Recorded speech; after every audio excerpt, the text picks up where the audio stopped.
course, Nati Shazi again from Power 10 Minutes. For the first time, my question won't be directed to Mr. Malik. It will be directed to Mr. Floyd Shivambu.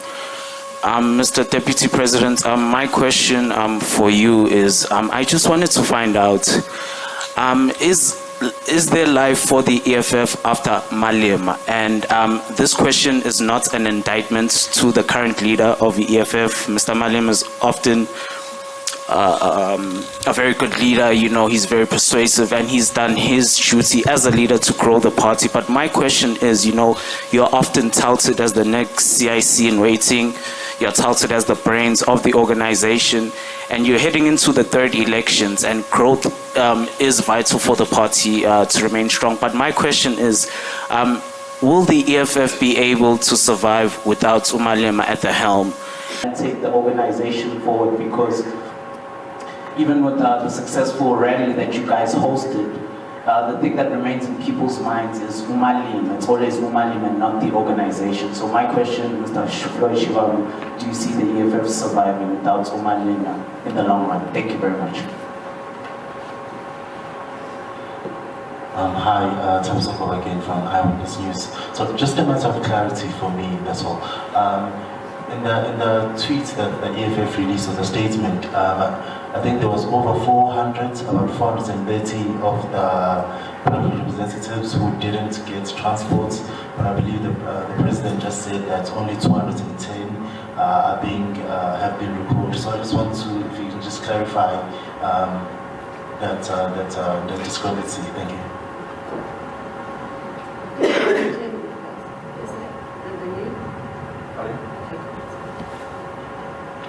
Okay, again with the SAPC.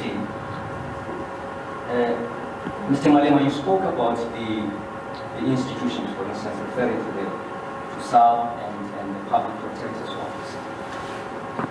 I'm always interested in knowing from politicians in South Africa, what kind of public protector would you prefer to be in office? I mean, I'm saying this against the backdrop of what some people have observed, especially with the few public protectors that we had in the past, starting from the advocate William Donzel, who at some point was criticized by all in sundry, only because there was a finding against a president of the ANC. And then came in advocate Busisiwe Mkhweba. Again, there is a finding that he has against the president of the ANC. And Kolega Kalega, again, there is a finding that he has against the president of the ANC. And Kolega Kalega advocate made a finding in support of the president or in favor of the president of the ANC, and recently, or for some reason, has become a darling.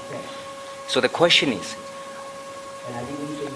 what makeup of a public protector would you prefer as the EFF? And I didn't think about the Chamisa and the EFF. I know you're a political hack, you should know that. I mean, in mathematics, it's only where we have therefore, but in politics, therefore, there is nothing like 2 plus 2, it's 4. 3 plus 1. Thank you, sir. That guy asked you a special question. I know I'm covered. He wants to hear from the press. Do you know the EFF is going to outlive all of us? Do you know the EFF is going to outlive? Oh,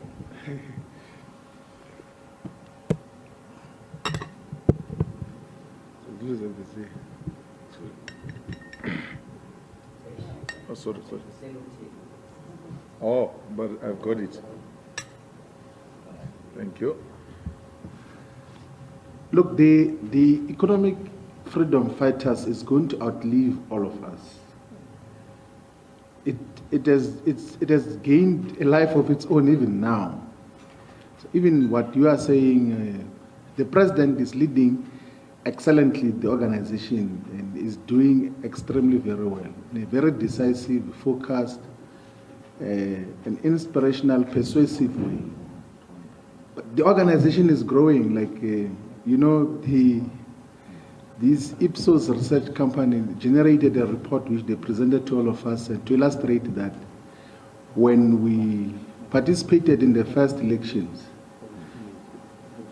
the individual leaders of the EFF, because the organization was still young, were much more popular than the organization. But it is now a different story. The organization has gained a life of its own. Look, in the recent past, this past week, in the University of South Africa, 43,000 students, where we are not involved, none of us here, in the campaigns of the Student Representative Council elections.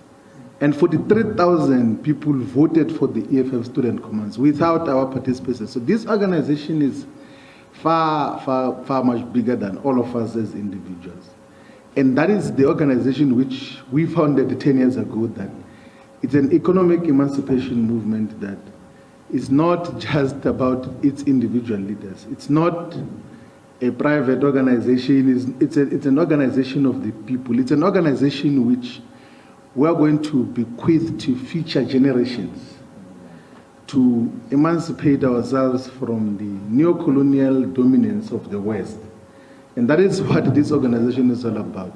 So if there's one thing which we are rest assured and we confidently know, is that this EFF is going to outlive all of us. So that is, I mean, it's finding expression in other parts of the African continent. In Namibia, we've got the economic freedom fighters, which ascribes to our leadership here in South Africa. They've got members of parliament in Namibia. We have never been to Namibia to campaign for the EFF. So the EFF is an idea which is long overdue, and it's relevant for the lives of our people.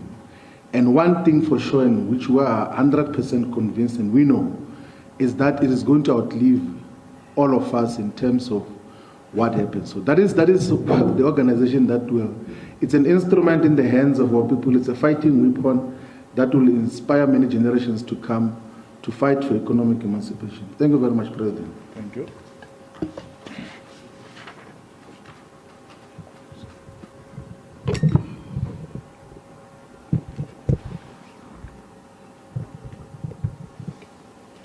No, thank you very much. You see, the problem is that mani hleli nje linqokola wena uthatha izinto zakunqokola uziletha apha nqokola nje uthi umalema niyanqokola wena nabangani bakho niyanqokola, and then we want to make us part of that, because if you use science, the research of Ipsos said the EFF is now more popular than Malema.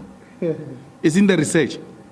So, Mara, you know, Rinchi Mola Stupu, Mola 15, go Alexander, we go music. I don't want Malem. Then Unana, no, that is science. It's done. This is what people are saying. Arshumishan science, Lemo Power FM, Reverend science. 400 to 200 because the report was released, names were released, and then people were given an opportunity to argue their case. And I said to you now, there was a person just this morning who came to argue her case. If it was indeed proven beyond a reasonable doubt that this person is right, we wouldn't be sitting with 210. It would have been 209 because she must be removed from the list. So we announced the names.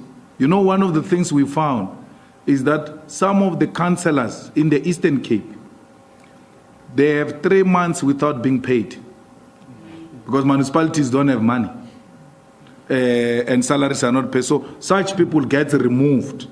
That you can't expect such a person without their own income to now go and look for buses for the EFF. They are concentrated on trying to resolve their immediate issues. So there's quite a number of such cases, and others where there were administrative discrepancies by administrators, because now it is the SG who's directly interface with people to want to hear what is your story if you have a story to tell.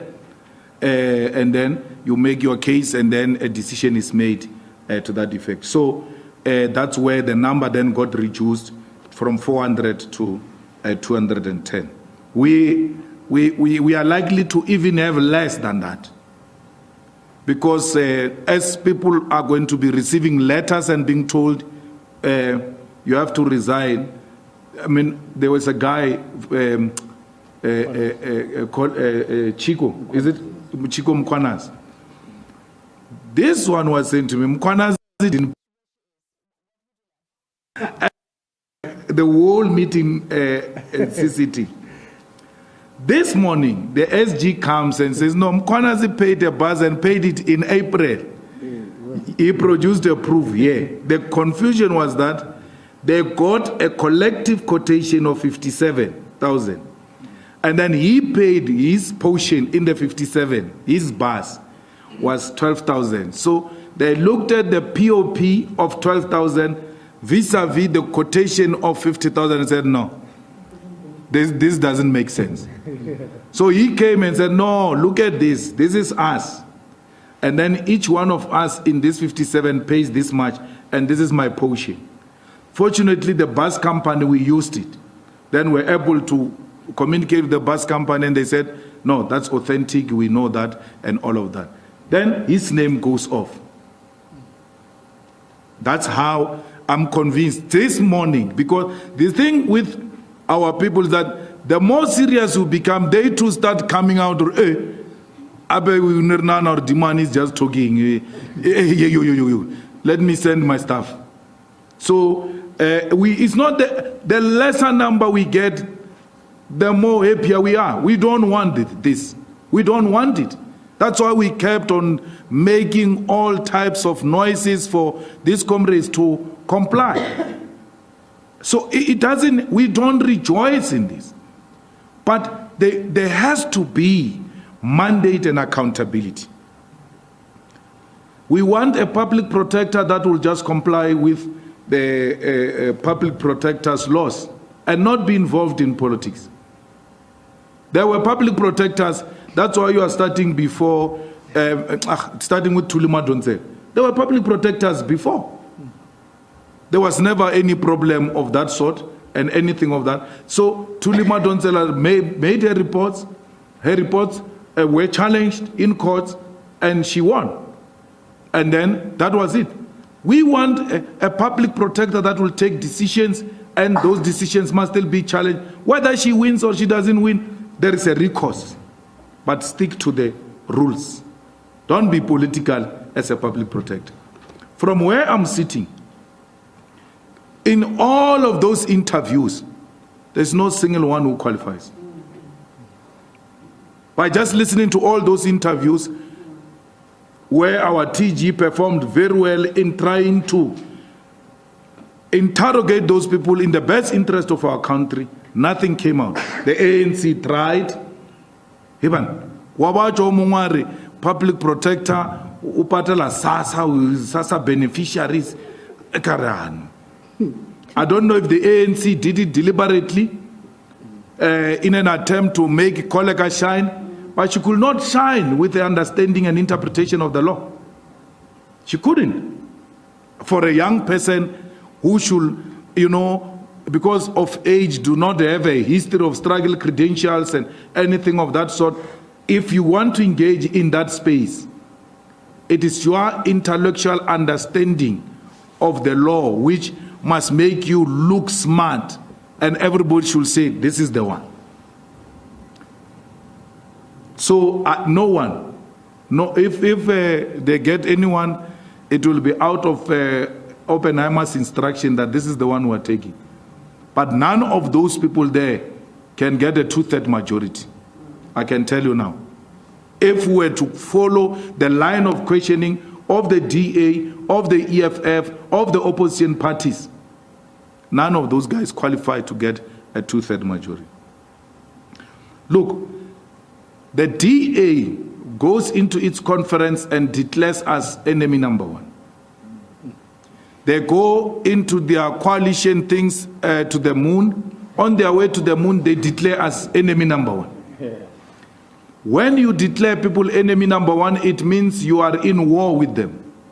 The DA has declared war against the EFF. And in this Central Command team, we have accepted the invitation to war by the DA. We're not scared of the DA. We're not scared of the Action SA. We're not scared of the Oppenheimers. We're not scared of anyone who has invited us to the war. We are here today to accept the war and to accept that we are enemy number one of the white monopoly capital. And we will not be defeated. The DA will never defeat us. The ANC will never defeat us. So the DA should know that the invitation to war has been accepted. We have never declared war against anyone. We were doing politics and saw everybody as a political opponent rather than an enemy. But since we are an enemy now, let's go to the battlefield. 2024 will separate boys from men, girls from women, because the DA thinks that it can defeat the EFF. The white capital has invited you, the ground forces of the EFF, to war. It's up to you to decide if you want to be defeated or not. As the ground forces of the EFF, we have a responsibility to defend the movement on the ground. And you do that by winning votes. Let's defeat the DA and defeat the handlers of the DA. We must make sure that whatever happens, the numbers of the ANC and the EFF combined go beyond 55%, so that this DA can never constitute government without the EFF, and the ANC can never constitute government without the EFF. Someone said, we are the kingmakers. We are not the kingmakers. We are the king. Thank you.